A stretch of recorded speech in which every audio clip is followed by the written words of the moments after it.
All right, we are back on MorningLine. Thanks for joining us on this Monday, live and direct, talking about various aspects of the coronavirus and the impact on the community. And joining us next, right now, with us from the fairgrounds, and we'll explain why he's there and not at the Nashville Rescue Mission, is President and CEO of the mission, Glenn Cranfield. Good morning, Glenn. Can you hear me all right? We're going by Skype. Can you hear me okay? Okay, just got you. Yeah, mic's up. I can see you and I can hear you. Thanks for joining us. A good, clear picture. Now, a lot of people have been asking, and I know we've done some stories on it, but maybe you can explain the homeless population. They're out and about. The mission, obviously a very busy place, other shelters. How are you dealing with the homeless population with regard to the coronavirus, and explain why you're at the fairgrounds? Great question. As many of you and your viewers know, we have about 800 people each night at the rescue mission on two campuses, one for men and one for women and children. And so with the coronavirus issue that came along, we were forced with really trying to make some decisions based on social distancing. So with that many people at the mission, to have them spread out 6 feet or more, we just didn't have the capability to do that.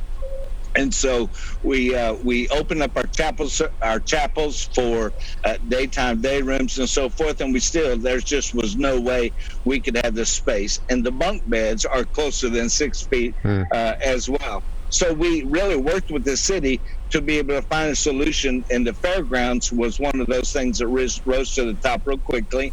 And so we're able to bring a large amount of women and men here to the fairgrounds so that they can spread out social distancing, and will also relieve the burden and allow us to do that at our 2 campuses downtown. That's awesome. Let me ask you this. To this point, have you had some confirmed cases that have come through that you've had to isolate or get medical treatment for? We've had several tested, both staff as well as guests, and we've had no positive test results to this point. So we're grateful for that. That's fantastic. Have you seen, too, during this time, more or less of a need for this? Have you seen more people coming in, or does it seem like they're staying away from the mission and shelters? Well, as Room in the Inn really discontinued their service out to the churches, because the churches then were exercising caution as well, understandably, we did see our numbers rise at that moment. Room in the Inn operates with the churches from November through the end of March, so it's just about 2 weeks early that they discontinued that. So for about 2 weeks, we've seen a rise in the numbers because of that. We had a caller earlier who was wondering and made the point that, you know, the jails are releasing more inmates, the nonviolent ones, to clear space. Sheriff Darren Hall has said they've done as much. And, you know, curious whether you have a take on whether some of the inmates, when they're released, okay, do they tend to be homeless? Do they tend to come to you? Do some of them have other places to go? Do you have any take on that? It's kind of a mixed bag. Some of them do have other places to go, and there are a few of those that do wind up at the homeless shelter for a temporary basis, trying to get their situation established so they can go back home or wherever they need to go. And so we have not seen a rise in numbers based upon that decision, but we're very much aware of it and looking very closely at it. Okay, and do you have any concerns that some coming out of the jail, not that there's been any confirmed reports yet, could be carrying the coronavirus or anything along those lines? And maybe just in general with regard to testing and where they come from, wondering if you could potentially have a carrier that's not showing symptoms? Absolutely. We were concerned from the beginning, and that's why we made several decisions really at the beginning of March. We discontinued all volunteer services for the time being. We discontinued all chapel services because all of our chapels are conducted by volunteers as well. And so we became a no touch, no handshake, no hug zone at the mission as well.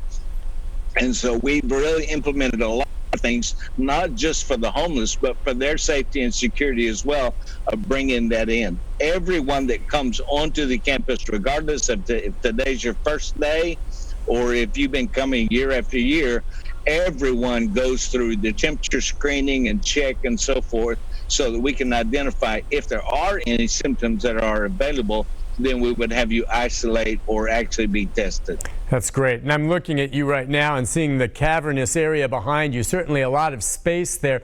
As far as getting the proper sanitary equipment, do you have enough hand sanitizer, enough of the sprays and stuff to disinfect things that have been donated, or what are your needs right now? This has been a great partnership between St. Thomas Health, Neighborhood Health Organization, Room in the Inn, Nashville Rescue Mission, and the mayor's office. And we've been able to really accumulate all the things that we need thus far.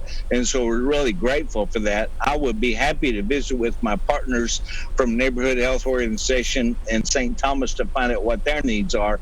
But right now, we are doing well here at the fairgrounds, and really grateful for everybody remembering the homeless and the needy during this time. They have issues. They're anxious as well. They know what's going on, and they're very concerned about their own health.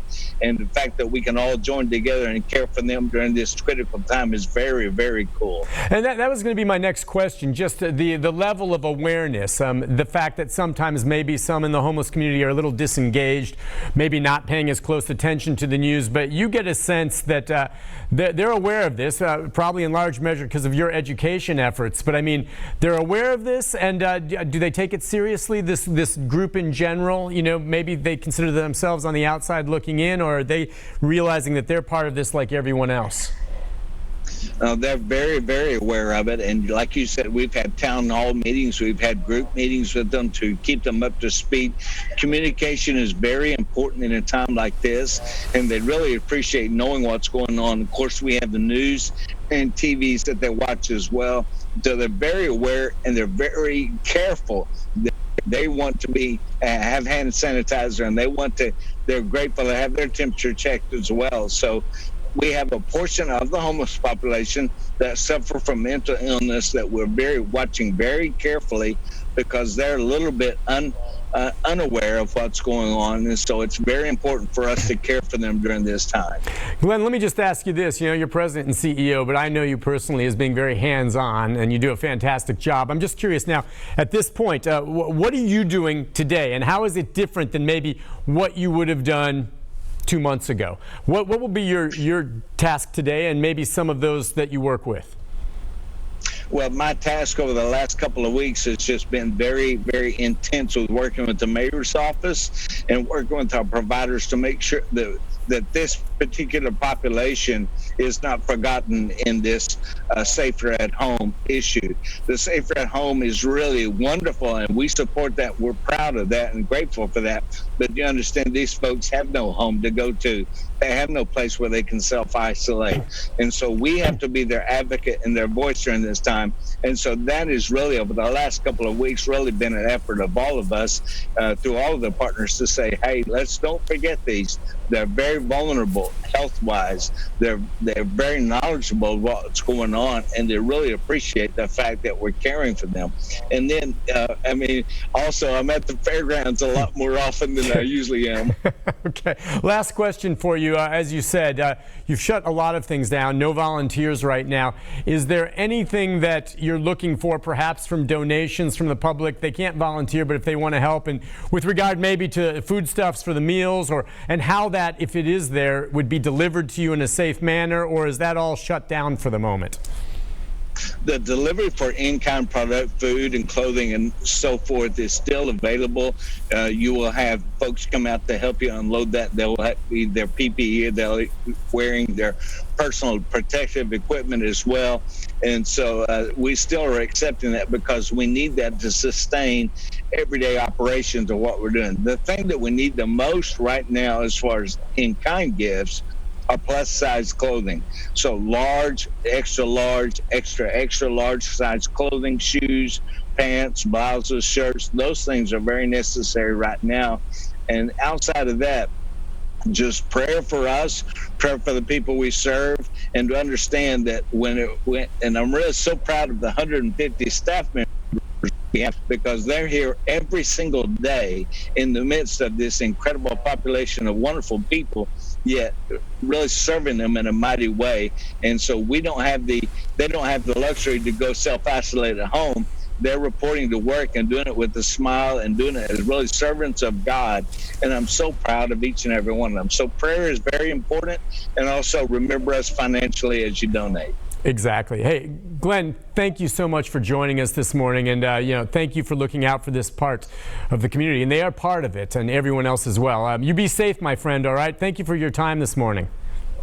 Thank you, Nick. So good to hear from you. All right. Thank you again. Again, that's Glenn Cranfield, from the Nashville Rescue Mission. And as you heard him there, still do not forget about the need for donations if you have the means to contribute. And as he said, plus-sized clothing.